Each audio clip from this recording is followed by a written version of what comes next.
Gibson from New York for 5 minutes. Thank you, Mr. Speaker.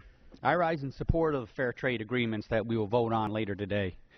I commend the Obama administration for their work ensuring that our businesses and workers get the best agreement possible to grow the economy and create jobs. While these agreements have been in the works for years, our country has benefited from the improvements garnered by the U.S. Trade Representative Ron Kirk's team. This is particularly evident in their refining of the South Korean agreement so that our farmers and automobile manufacturers get a fair deal.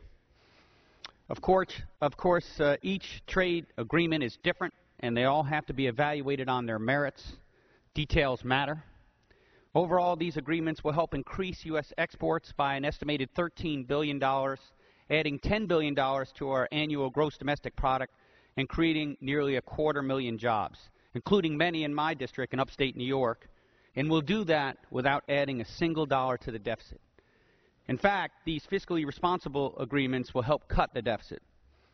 Our farmers in particular stand to gain significantly from these agreements, opening up nearly $30 million in new business a year for our farmers in New York. These agreements are enthusiastically supported by our New York State Farm Bureau and by my agricultural advisory panel, comprised of farmers from across the 10 counties and 137 towns I represent, a congressional district with over 1,000 family farms.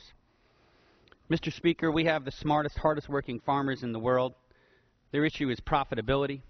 We help farmers when we attack the impediments to growth, taxes, regulation, healthcare costs, and energy costs.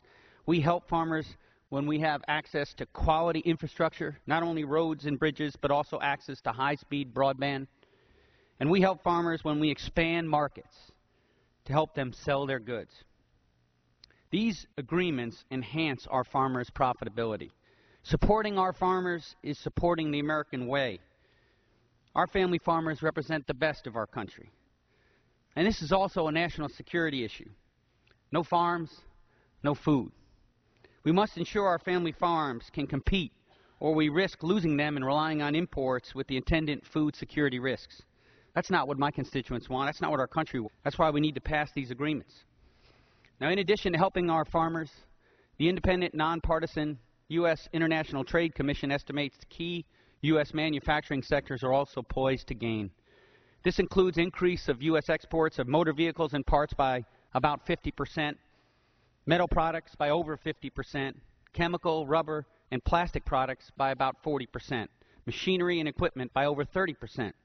This will directly help companies in my district who are already relying on exports with expanding markets for selling their products. Companies like B&B Forest Products in Greene County, Momentive in Saratoga County, EFCO Products in Dutchess County, and Hudson River Stove Works in my home county, Columbia. Now, what's often missed in these conversations about trade are some of the key points. Right now, over 90% of the products coming from Colombia and Panama are already duty-free, when less than 40% of our goods currently go duty-free to these countries. Our goods to South Korea suffer under tariffs about 4 times higher. With passage of these fair trade agreements, we will address these imbalances. These agreements will add to our GDP, strengthen existing jobs, and create new ones. Let's recognize what's at stake, and let's not fool ourselves. If we fail to pass these fair trade agreements and do nothing, we will fall behind. In South Korea, we have seen our beef industry lose more and more of that country's share of business year after year since the 1990s. South Korea is poised to increase agricultural trade with Australia and the European Union. If we don't pass these agreements, we will continue to fall behind while other countries gain. Same with Colombia. In 2007, our farmers accounted for 44% of the agricultural business in Colombia. By 2010, that number fell to 21%. These agreements are about the future. As Americans, we've enjoyed an unprecedented quality of life because we make things other people can't. And we make goods better than anyone else. That's still the case. In my district, we make the world's most advanced wafers in the semiconductor industry and some of the most advanced medical devices. We are poised to continue our tradition of excellence in this country if we make the right choices.